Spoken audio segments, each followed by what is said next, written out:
especially like with a moose or an elk. They're such big animals. You need your ammunition to perform beautifully. And I got into long range shooting about 3 years ago.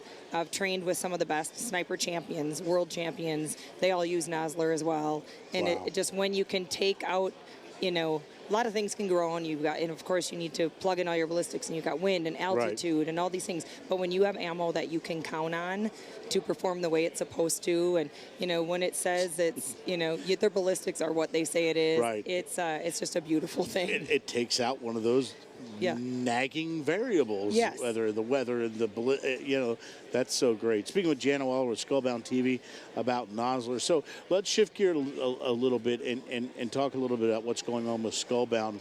How long have you been doing the show? We are airing season 5 right now. It's amazing. Cool. I'm so blessed. So going from when you started to now, did you ever think that this would be happening? I really didn't. I did not. I didn't foresee the success that it would have, and we just feel so blessed that things have come together the way they have. Our hunts have gone well. I feel even more lucky to have the platform for my personal conservation causes, because conservation is a very passionate topic to me. We always include a conservation piece on every episode, but it's also given me the platform to start taking veterans out hunting. Right. And it's been seriously some of the most fulfilling moments of my life. I took another Army veteran double amputee out this year on his first elk hunt, and he got his bull on day 2, and there were tears all around. And I have to say, when I told Nosler that I was taking another Army hero out, they built him the gun. They gave him the ammo. They have been such a tremendous supporter of Skullbound TV and our veterans, and it just is one more reason I'm so proud to be partnered with them. And it's something I've been following too. We've had you on before with Cam a number of times talking about that. I follow it on social media. It's so great that you do that, and isn't it great to have? It's a great agenda to have to begin with. If you ask me, but to have a vehicle like this, some of us are very lucky and blessed that we get to do what we do. Right. And to me, you're doing such great work. So it's a way to say thank you. And here I am, a woman in the greatest country in the world.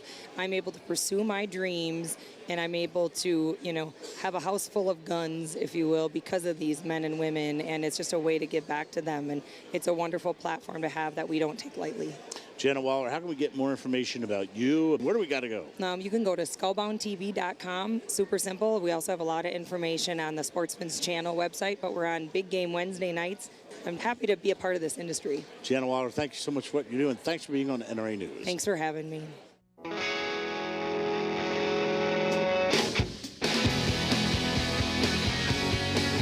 Welcome back to NRA News, Cam and Company. Sponsored by Nosler. Those of you tuning in on the web, just got to hear Jana Waller talk about the great folks at Nosler helping out with her Wounded Warrior hunt. If you're listening on SiriusXM Patriot, go check out NRAnews.com at some point. We've got all of the interviews, all of the videos. We're going to be talking to a lot of folks up there in Harrisburg, Pennsylvania at the Great American Outdoor Show next week.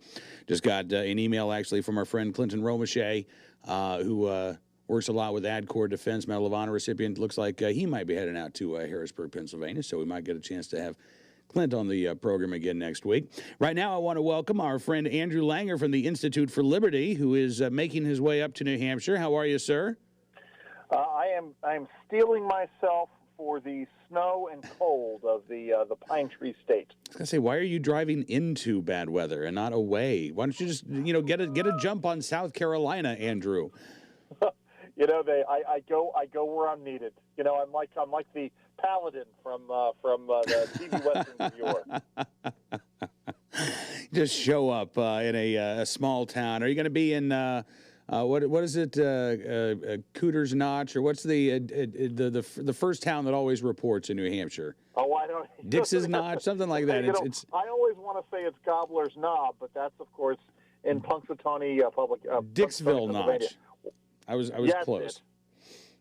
Yeah. Is that where we're going to find you? You know something? You'll find me wherever the action is. It's probably not in Dixville Notch, population 12. It'd probably be... You never know, man. I seem to find myself in these sorts of areas. I don't know. I'm going to be staying in Nashua I have friends who are sort of scattered to the four winds. But yeah, I head up on Sunday. I have to help. I have to, take care of stuff around the house. So I'm going to miss the debate tomorrow night. But it's interesting, man. This whole primary is it's gone cuckoo Charlie, cuckoo for Cocoa Puffs. It is. It's fascinating to watch. I mean, our Virginia primary is March the 1st, and I have a feeling that March 1st primary will either, because there are so many primaries held around the country that day, that things will either shake out, or here's a bold political prediction, Andrew: things will either shake out or they won't. Right? Either March 1st will start to make things will start to make a little bit more sense. You'll see a path for a candidate or maybe two to victory, or the other scenario is that, a couple of candidates win a couple of states, a couple of candidates win over here, and it's just as confusing. And now we have a whole lot of the chessboard that has already been played. I honestly, I have no idea what's going to happen in the elections this year. As a student of history and somebody who loves this country's history, I'm fascinated by watching an election that I think probably will be written about and read about 100 years from now. Yeah, I think it's accurate, and I think you hit the nail on the head. Here's what I know, right? Iowa brought far more clarity than I thought it was going to bring. I think what we're seeing, especially with regards to the surge of Marco Rubio in the polls over the last couple of days, that's really interesting. But I think you hit the nail on the head, right? I mean, going out of this, Rubio, I think is going to come very close, if not outright win New Hampshire. I think the smart money is on him coming very close but not winning. And then you really have a three-way race in South Carolina between Trump and Rubio and Cruz, and really, frankly, between Trump and Cruz, I think. But you're right. We could get all of this great clarity between now and South Carolina, or now and after South Carolina. And because there are so many big states involved in Super Tuesday, we could see all of that clarity get upended in an instant. And for those of us who are sort of students of politics or view politics as slightly more than a spectator sport, Lord knows, as much as I'd like to be the Ace Rothstein of political handicapping, I am the opposite of Ace Rothstein this year, to say the least. And that's okay. I mean, honestly, I think that's absolutely fine. Now, going into New Hampshire, I'll tell you one of the things that I'm interested in seeing in Iowa. Apparently, there were more Republicans voting in the caucus than there were Democrats. It was a record-setting turnout for Republicans, about 60,000 more than in 2012. But apparently, there were about 180,000 Republicans, about 170,000 Democrats at the caucuses. That would be the first time that's happened. Andrew. And so I'm very curious to see what the numbers will be like in terms of total turnout in New Hampshire for Republicans in the Democratic primary. Well, the wild card, of course, in all this is what happens with the weather. Mm-hmm. It is New Hampshire, and yes, they're used to bad weather, but bad weather, depresses turnout. I think it'll be remarkable because New Hampshire's supposed to get snow Monday night into Tuesday, and all day Tuesday. I think if you do have that massive turnout, it'll show you just how engaged the voters are. And the reality, of course, is you and I are sitting here talking about the Republican primary. It's really the Democratic primary that is totally up for grabs. And unlike Trump, and there's some question as to whether or not Donald Trump has an actual ground game, a grassroots campaign in these states. Bernie Sanders does have a grassroots campaign, and he is able to translate his enthusiasm amongst his supporters into primary votes. No, I think that's absolutely right. And, we were just talking actually earlier in the show with Ed Morrissey about the new Quinnipiac poll, nationwide poll, showing Hillary Clinton support cratering over the last time they polled this question. They had her at 61-30. In a previous poll over Bernie Sanders, now 44-42, Clinton over Sanders nationwide. Sanders is widely expected to win New Hampshire handily. Then that big question again becomes South Carolina, where polls have shown Hillary Clinton beating Bernie Sanders roughly 2-1, right? 66% or so to Bernie Sanders 33%. Will that tighten up? And is Hillary Clinton the as we get closer to actually having a chance to vote, even Democrats having a chance to vote for Hillary Clinton, it strikes me, Andrew, that you're not seeing excitement build. You're seeing apprehension build among Democrats. Yes. Yeah. And well, I mean, it's interesting. It's very clear that despite her listen, I guess this is it, Cam. It comes down to the exact same problems that plagued Hillary Clinton in 2008 are plaguing her now, which is to say that she is someone that they know. She's someone that, on paper has it all, but when you hold that paper up to scrutiny, it's like it's the same old, same old. And the Democrats don't want the same old, same old. I mean, obviously, there's something weirdly ironic in turning to an aging white gentleman from Brooklyn as the new thing.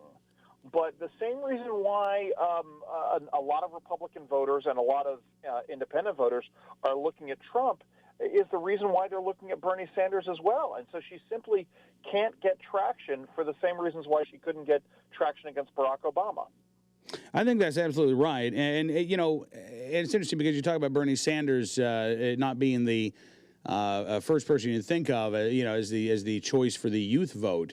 But again, I think that Bernie Sanders doesn't look. He brings his baggage, and I think if he becomes the candidate, that baggage will come out. But right now, for primary voters, even voters in their 20s, they think they know who Hillary Clinton is. Right? She's been a part of the political scene forever and ever. And if this is a quote unquote change election, then the old guy from Brooklyn may be the change agent because he's the one who's actually saying something different. Now, what he's saying is socialism, which is, I think a topic for a whole other segment here, Andrew. In fact, the next time, music means we got to run, but the next time we have you on, I want to talk about the number of people in the electorate who are identifying as socialists now turning up in the primaries. Anyway, be safe. Have fun. We got to talk about Operation Choke Point as well. Andrew Langer joins us from the Institute for Liberty. Stick around, hour 2 of NRA News. Cam and Company's coming up right after this.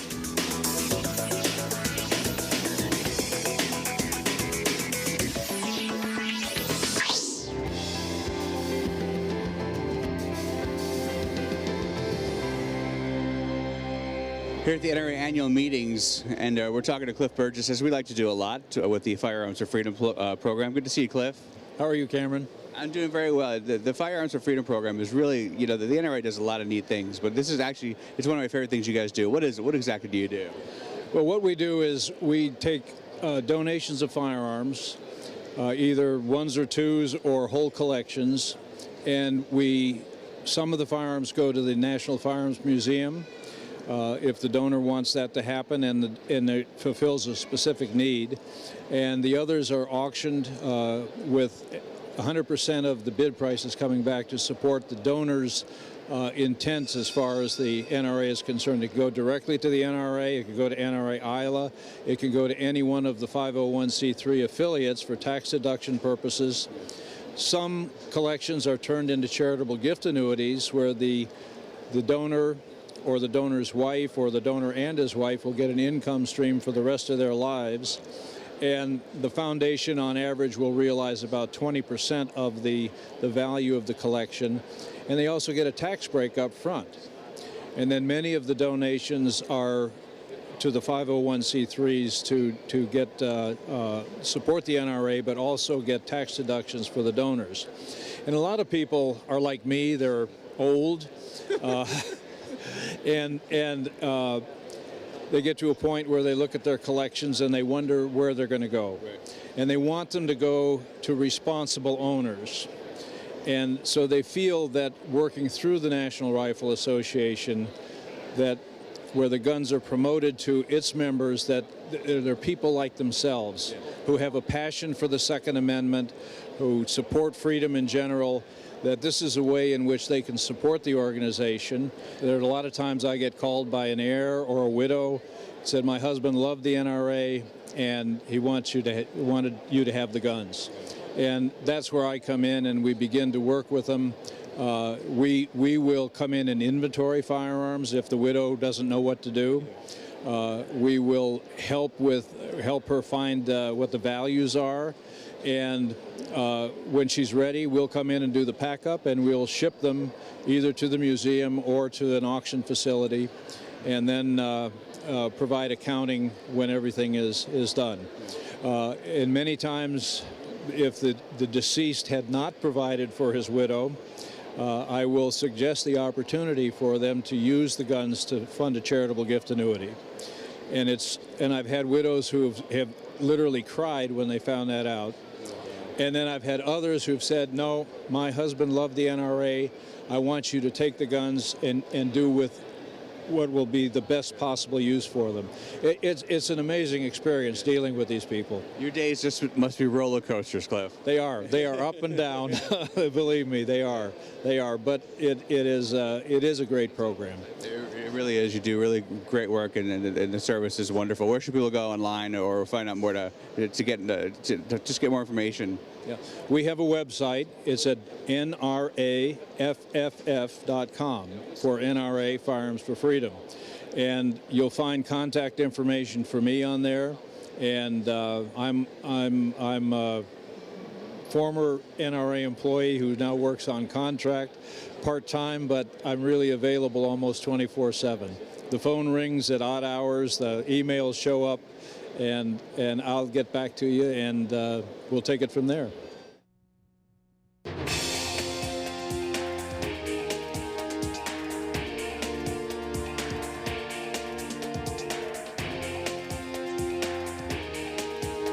Welcome back. Hour 2 of NRA News, Cam and Company. Sponsored by Nosler. Starts right now.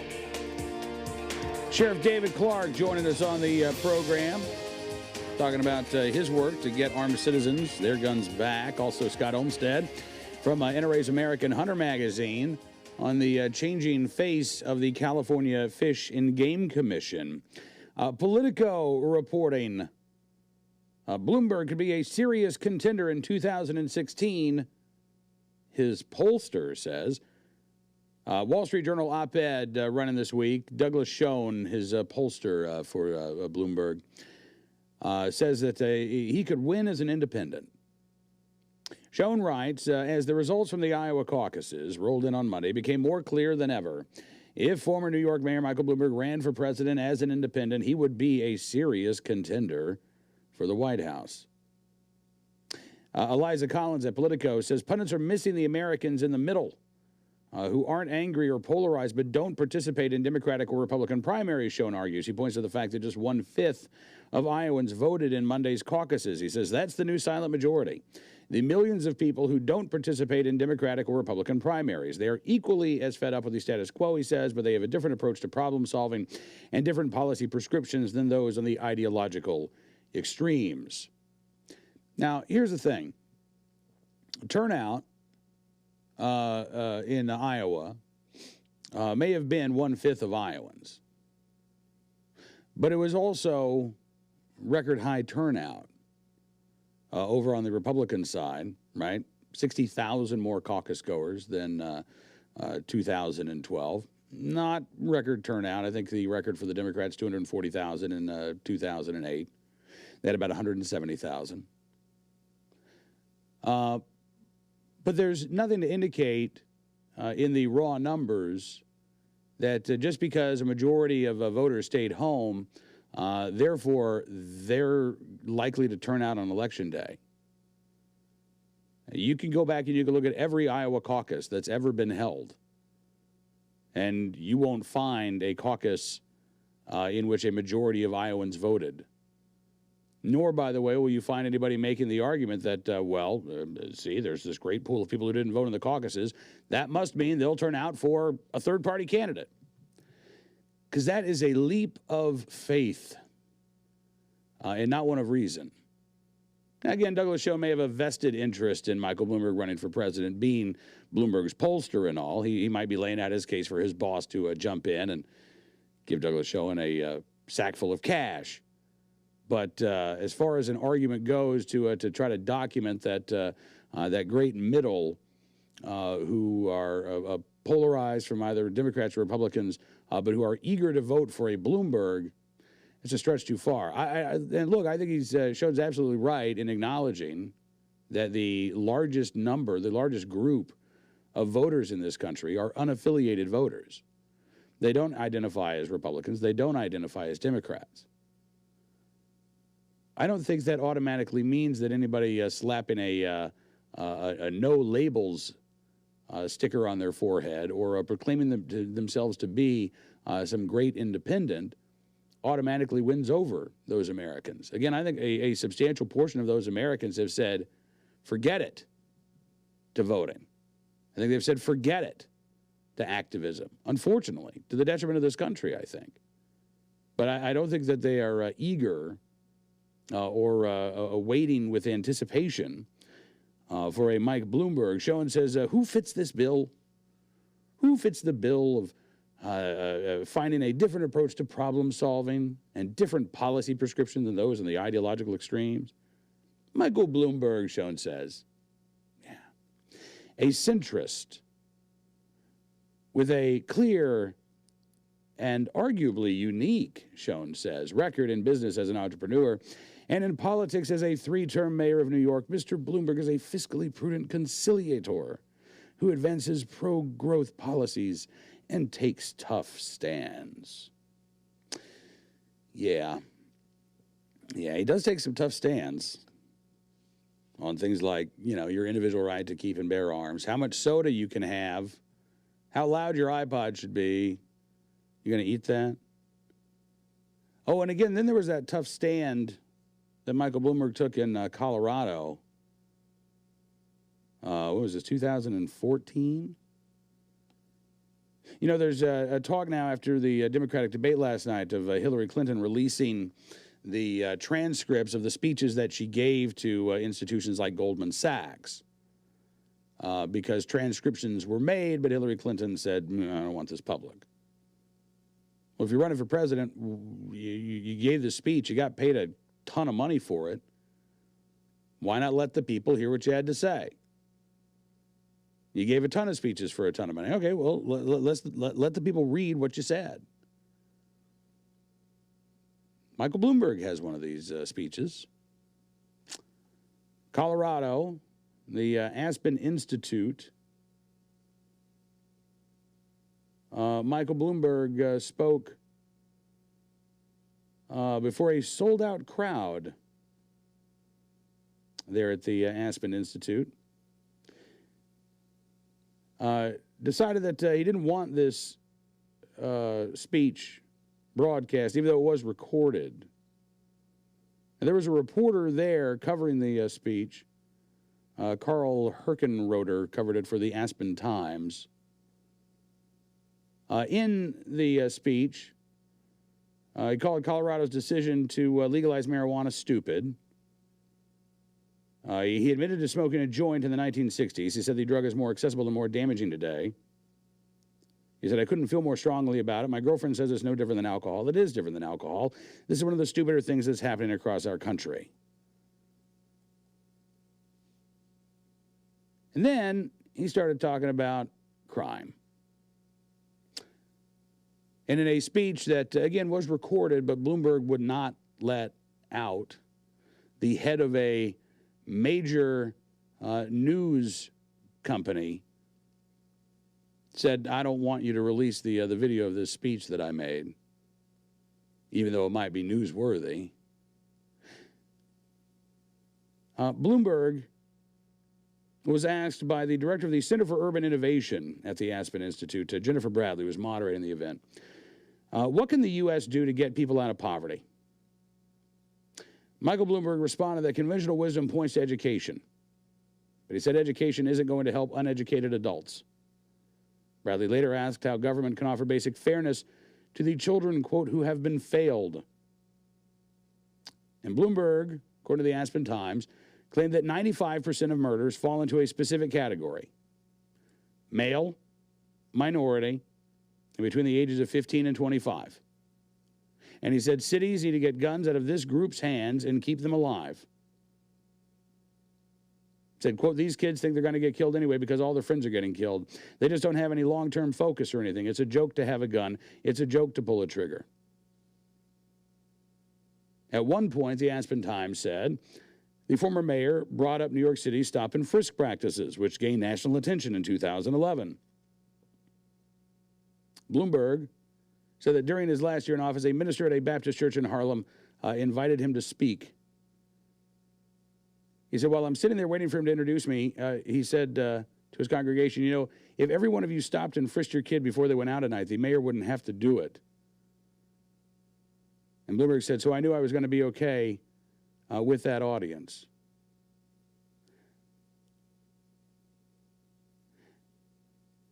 As I'm reading this piece of the Aspen Times, there's a section missing. I don't know when this got edited, but there was a line in this Aspen Times story about Bloomberg saying that we need to throw them up against the wall to get the guns out of the hands of the young minority males. Throw them all up against the wall. I don't see that in the Aspen Times story now. That's interesting. Have to see if we can use the Wayback Machine on the internet to try to find that quote, because it does appear that it's not on the Aspen Times website anymore. And of course, the video of that address to the Aspen Institute, Bloomberg blocked from release. So if Bloomberg does decide to get into the race, I know I, for one, would certainly like to see the former mayor of New York allow for the public release of his comments there, since they were videotaped. And if the media is interested in Hillary Clinton's speeches before groups like Goldman Sachs, why not pay attention to the speech made by the former mayor of New York, the head of Bloomberg News, that he didn't really want out there publicly? I don't know, though. I'm the case that could be made for, or the case that Douglas Schoen is making, that yes, Bloomberg could win. I'm not convinced, but I'm not sure that Douglas Schoen was writing that to convince me. I think that Douglas Schoen was writing that to convince the guy who might hire him as his pollster, saying, listen, Mike, you can do this. Only 1/5 of the electorate voted in the Iowa primary. That means that 80% of the voters are just out there waiting for someone like you to come along and spend billions of dollars, hundreds of millions of dollars in polling, and billions of dollars on this campaign to get elected to be that centrist, moderate, independent candidate that they've been craving.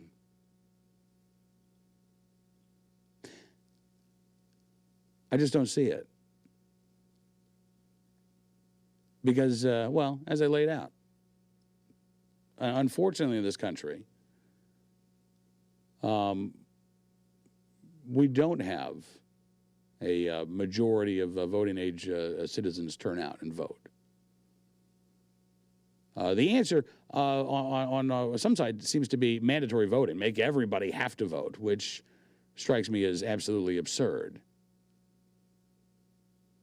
Because I think for a fairly substantial percentage of those Americans who choose not to vote, and I disagree, I think that we should vote. But I think that it is a conscious decision by a lot of these Americans to stay away from the polls. And I'm not sure that the former mayor of New York, one of the richest men in the world trying to buy his way into the White House, is what they're waiting for. I'm not sure that's the guy or the candidate who's going to get them off the couch, who's going to say, now the system's fixed. Holy cow. No, I think he's the type of candidate that's going to make them roll their eyes and say, oh, great. Not what we were asking for. But that's just me. And I don't stand to make X number of millions of dollars as Bloomberg's pollster if he decides to get in. So I can certainly understand why Douglas Schoen would want to make the counter argument there. All right, we're going to take a quick time out. in just a minute. David Clark, the sheriff of Milwaukee County, Wisconsin, is going to join us on the program talking about what he is doing to make sure that armed citizens get their guns back after they use them in self-defense. When we come back is what we'll talk about an anti-gun bill popping up in the state of Maine. Stick around. We have much more NRA News Cam and Company, sponsored by Nosler, coming up next. I'm speaking with Sergeant Major Lance Nutt. He's president and founder of Sheepdog Impact Assistance. Tell us what Sheepdog Impact Assistance is all about. Well, when we refer to the term of sheepdog, it's referring to one of society's protectors. It's the men and women that serve in the military, law enforcement, fire and rescue ranks. It's that type of man or woman that's willing to